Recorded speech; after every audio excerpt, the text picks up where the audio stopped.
दिसंबर 2023 और 2024 के बीच रेड सी और मिडिल ईस्ट रीजन में एक ऐसी क्राइसिस स्टार्ट हुई जिसका इम्पैक्ट पूरी दुनिया पर पड़ा। शिपिंग कंपनीज पैनिक में आ गईं, फ्लाइट्स के रूट्स चेंज हो गए और global oil market suddenly unstable हो गया। और इस क्राइसिस का सेंटर बना रेड सी और स्ट्रेट ऑफ हॉर्मूज।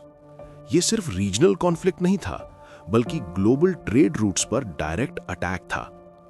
2023 के एंड में Yemen based group Houthi movement ने रेड सी में कमर्शियल शिप्स पर अटैक स्टार्ट किए।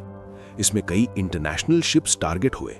एग्जाम्पल, 2023 में गैलेक्सी लीडर नाम की कार्गो शिप को हाईजैक कर लिया गया। इसके बाद मिसाइल्स और ड्रोन से और भी शिप्स को टारगेट किया गया। 2024 में एक और मेजर इंसिडेंट हुआ जब MV केम प्लूटो पर ड्रोन अटैक हुआ। ये शिप इंडिया से कनेक्टेड ट्रेड रूट पर ऑपरेट कर रही थी। इस इंसिडेंट के बाद इंडियन नेवी को अरेबियन सी में पेट्रोल इंक्रीज करनी पड़ी।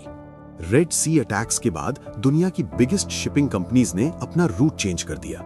कंपनीज जैसे मेयर्स्क, MSC, हैपाग-लॉयड ने रेड सी रूट अवॉइड करना स्टार्ट किया।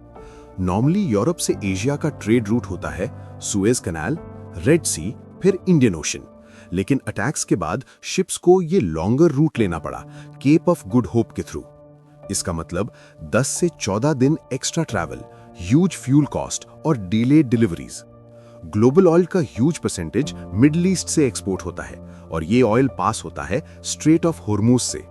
यहां से हर दिन millions of barrels oil transport होता है। अगर ये चोक पॉइंट डिस्टर्ब हो जाए तो global oil supply instantly impact हो सकती है। इसी वजह से middle east conflicts oil market को तुरंत अफेक्ट करते हैं। शिपिंग अटैक्स के बाद मल्टीपल कंट्रीज ने मिलिट्री एक्शन स्टार्ट किया। यूनाइटेड स्टेट्स और एलाइज ने नेवल ऑपरेशन लॉन्च किया जिसका एम था रेड सी शिपिंग लेन्स को प्रोटेक्ट करना। इस ऑपरेशन का ऑब्जेक्टिव था कमर्शियल शिप्स को एस्कॉर्ट करना और मिसाइल अटैक्स को न्यूट्रलाइज करना। मीनवाइल, इंडिया ने भी अरेबियन सी में अपनी नेवल पेट्रोल्स इंक्रीज कर दी। इंडियन नेवी ने कई मर्चेंट शिप्स को एस्कॉर्ट करके सेफली पोर्ट्स तक पहुंचाया। इस क्राइसिस का इफेक्ट सिर्फ मिडिल ईस्ट तक लिमिटेड नहीं रहा।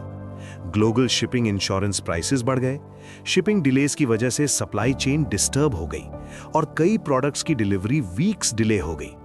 एनर्जी मार्केट्स में भी वॉलेटिलिटी इंक्रीज हो गई। आज की ग्लोबल इकोनॉमी एक इंटरकनेक्टेड सिस्टम बन चुकी है। इसीलिए जब रेड सी में एक शिप पर अटैक होता है तो उसका इंपैक्ट लंदन के मार्केट से लेकर एशिया के पोर्ट्स तक फील होता है। और ये इंसिडेंट्स हमें एक इंपॉर्टेंट रियलिटी याद दिलाते हैं कि कभी-कभी दुनिया की इकोनॉमी एक नैरो सी रूट पर डिपेंड करती है। और सवाल ये है, अगर ये क्राइसिस और बढ़ता है तो ग्लोबल ट्रेड का फ्यूचर कैसा होगा? आपका क्या मानना है? कमेंट में जरूर बताइए।